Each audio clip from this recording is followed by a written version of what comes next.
11h, Europe 1 Culture Média. Thomas Hill. Avec bien sûr l'irremplaçable Rémi Jacob. Ça va Rémi ? Très très bien, et vous-même ? Très bien, c'est l'avant-dernière. Oui, on profite. On en profite jusqu'au bout. Au sommaire de ce journal ce matin. Eh bien, on reviendra sur le classement des 100 meilleures audiences télé de 2022, également au menu Cyprien, très déçu par sa dernière vidéo sur YouTube. Et enfin, un ancien candidat de Top Chef qui s'invite, et oui, dans la série Emily in Paris sur Netflix. Vous l'entendrez dans un instant. Mais on commence comme d'habitude avec les audiences qu'ont regardé les Français hier soir à la télé.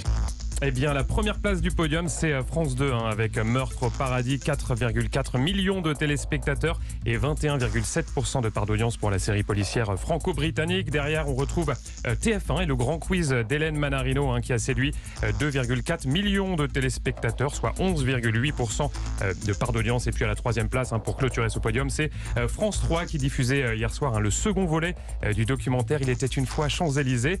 1,6 million de téléspectateurs et 8,4% de part d'audience. C'est un tout petit peu moins bien que le premier. Mais ça va, petite baisse, mais enfin ça reste quand même effectivement encore un score solide. Allez, on débute ce journal des médias avec le classement des 100 meilleures audiences de 2022.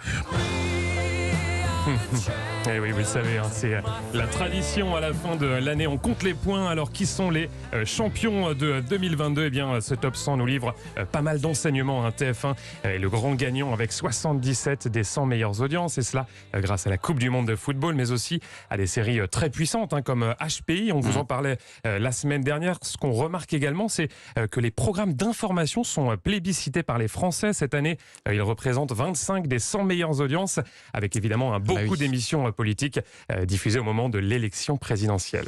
En revanche, du côté des divertissements, c'est un petit peu la soupe à la grimace cette année. C'est beaucoup plus compliqué. On compte seulement 3 programmes de divertissement dans ce top 100. C'est très peu. On peut donc les citer. Ça va être assez rapide. Il y a évidemment le spectacle des Enfoirés. Il y a l'élection de Miss France et enfin un épisode de C'est Canteloup qui avait surperformé en juin dernier. À Paris, quand un amour fleurit, ça fait pendant des semaines de cœur. On va parler de Paris, évidemment, avec une série qui réalise en ce moment un carton, c'est Emily in Paris. Oui, série diffusée sur Netflix. Sa 3e saison a été lancée il y a tout juste une semaine et comme le relèvent nos confrères de Pure Média, eh bien, elle s'est déjà hissée en tête des séries les plus visionnées en ce moment en France sur la plateforme. Elle détrône Mercredi, vous savez, la série de Tim Burton qui trustait la première place depuis plusieurs semaines. À l'échelle mondiale, là encore, gros carton d'Emily in Paris puisqu'elle cumule déjà 117 millions d'heures vues. Et oui, ce qui en fait l'un des meilleurs démarrages de la plateforme. Et on vient d'apprendre qu'un ancien candidat de Top Chef s'est invité en coulisses dans la série. Et oui, il s'appelle Thibaut Spivak. Il a été aperçu il y a quelques mois dans la 13e saison de Top Chef sur M6. Et l'histoire est totalement incroyable puisque Netflix a donc fait appel à lui pour concocter les plats et la carte du fameux restaurant. Vous savez que l'on voit dans la série, un restaurant fictif tenu par Gabriel, interprété par le comédien Lucas Bravo. Et je vous propose d'écouter le principal intéressé.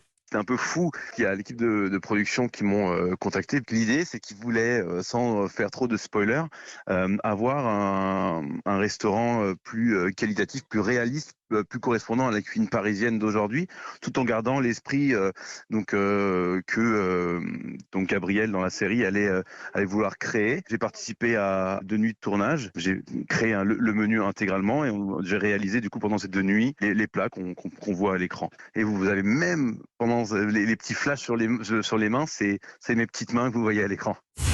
Alors cette expérience, évidemment, Thibaut Spivak risque de s'en souvenir très longtemps, d'autant qu'il a été, comme il l'explique, vraiment en lien direct avec toute l'équipe de tournage. Écoutez. Lucas Bravo était venu dans mon restaurant pour voir un petit peu ce que je faisais, parce que fallait que lui puisse se projeter aussi sur sa cuisine-là en tant qu'acteur. Donc j'ai eu l'occasion de le rencontrer, de papoter un peu avec lui, on s'est bien marré d'ailleurs. Le réalisateur américain surtout, avec qui j'ai beaucoup échangé, où il y a eu beaucoup d'allers-retours avant le tournage pour que j'arrive à comprendre ce que lui attendait de moi. Donc moi j'avais une super expérience, c'était dingue de voir déjà toute l'émulation qu'il y avait autour, toute l'activité, tout le monde était super sympa, c'était super, vraiment dingue à vivre et à faire.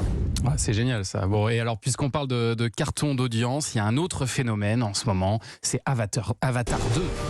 Et ça se passe cette fois-ci dans les salles de cinéma. Un film sorti le 14 décembre dernier. C'est un raz-de-marée avec déjà près de 6 millions d'entrées, rien que ça. Et c'est donc une très très belle année pour les salles de cinéma qui, on le rappelle, avaient déjà pu compter il y a quelques mois sur, là encore, un autre phénomène. Il s'agissait de Top Gun Maverick. Cyprien, très déçu par l'audience de son dernier court-métrage. Un court-métrage baptisé Fujisan est posté il y a 6 jours sur sa chaîne YouTube avec pour l'instant 1 million de visionnages. Alors évidemment, dit comme ça, 1 million, ça paraît beaucoup, mais pas pour Cyprien, qui est suivi par 15 millions de personnes sur YouTube et qui est habitué à des scores beaucoup plus élevés. Sur Twitter, il a expliqué qu'il s'agissait tout simplement du pire lancement d'une vidéo sur sa chaîne. Ce sont ses mots avant de s'interroger. La fiction a-t-elle sa place sur YouTube, écrit-il? Eh bien, cette question, je l'ai posée à un spécialiste, Vincent Manilève, auteur du livre YouTube Derrière les écrans. On l'écoute. L'écosystème de YouTube aujourd'hui valorise d'autres types de contenus, des vidéos beaucoup plus axées sur le divertissement, sur les collaborations entre YouTubeurs, sur les défis, les challenges. Et là, Cyprien qui propose un court-métrage d'auteur, forcément, les gens sont peut-être un petit peu moins réactifs. Je pense que Cyprien est à un moment un peu charnière depuis quelques temps déjà, mais il a ses ambitions personnelles de trentenaire. Aussi, maintenant, il est papa. Enfin, il a évolué, il a grandi. Et lui, ce qu'il veut maintenant faire, je pense profondément, c'est des projets purement artistiques, de court-métrage, de long-métrage. Mais la bascule est un petit peu compliquée. Ouais, ça pose aussi la question de comment vieillir quand on est youtubeur. Vous n'avez pas de souci, vous, Thomas? Vous êtes suivi par combien de personnes? Ça va, je m'en sors. Sur Instagram, combien de personnes? 2 millions, 3 millions? Oui, plus que ça même. Ça pousse tous les jours. Allez, on reste sur les réseaux avec TikTok, qui est banni de la Chambre des représentants aux États-Unis. Oui, une mesure officialisée hier. Le réseau social sera désormais interdit sur les téléphones professionnels des employés et des membres de la Chambre des représentants, l'équivalent de l'Assemblée nationale. Elle a estimé que l'application chinoise présentait un risque majeur en raison de ses nombreuses failles en matière de sécurité. Il ne sera donc plus possible de la télécharger. Pour ceux qui l'ont déjà sur leur portable, eh bien, ils sont invités à la supprimer le plus rapidement possible. Et dans ce journal des médias, on revient aussi sur la disparition de Linda de Souza, très grande chanteuse qui a également marqué le petit écran. Disparition à l'âge de 74 ans. Elle s'est éteinte à l'hôpital de Gisors en Normandie où elle avait été transférée pour insuffisance respiratoire et positive au Covid-19.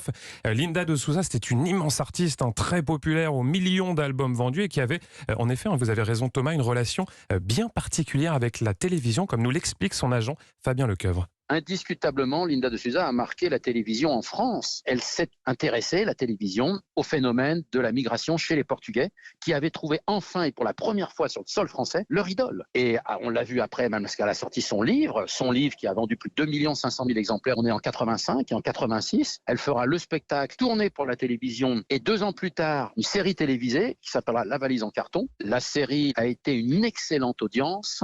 Il y avait plus de 10 millions de téléspectateurs à l'époque qui avaient regardé cette série sur France Télévisions. Dans ma valise en carton, j'ai mis ma vie en chanson, un bout de châle tout fleuri, un bout de ciel et d'accent du pays. Une chanson qui était dans ce spectacle dont parlait Fabien Lecoeuvre. Ouais, qui raconte son histoire très émouvante, celle de son passage clandestin de la frontière française avec son fils dans les bras et pour seul bagage donc une valise en carton. Alors autre disparition, on l'a appris hier soir, c'est celle du créateur de la série Chapi Chapeau. Il s'appelait Italo Bettiol, il s'est éteint à l'âge de 96 ans. Sa série d'animation était apparue sur l'ORTF au milieu des années 70. Elle mettait en scène un petit garçon et une petite fille et son générique évidemment était rapidement devenu culte. Chapi chapeau, patapou, chapeau chapi, patapi, biribibi,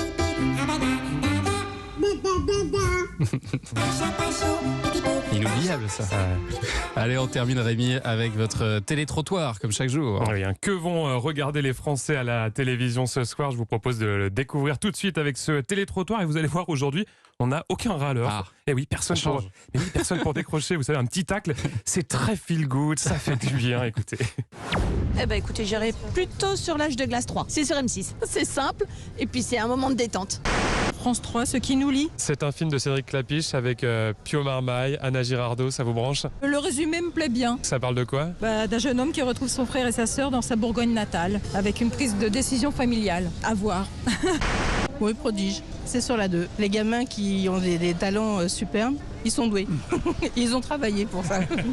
On se ferait peut-être un petit Harry Potter sur TMC. C'est un peu la magie de Noël, c'est sympa. Direct, je regarderais Just Gigolo sur TF1. Je l'ai déjà vu et j'ai beaucoup ri. C'est un homme qui n'a plus d'argent. Pour gagner de l'argent, il devient gigolo. Je regarde les 12 coups de midi, je regarde le feuilleton là, que j'ai bientôt arrêté, ça m'énerve, Ici tout commence, et Courbet. Tout ça, c'est pas en prime. De toute façon, en prime, il est couché. Alors. Après, le reste, je regarde pas. Et il y avait cette dame qui parlait de Prodige. On va en parler justement avec Faustine Bollard qui sera notre invitée dans un instant. Merci beaucoup Rémi Jacob. Toutes ces infos, elles sont à retrouver dans la newsletter média. Inscription gratuite sur europe1.fr. À demain Rémi, très bonne journée.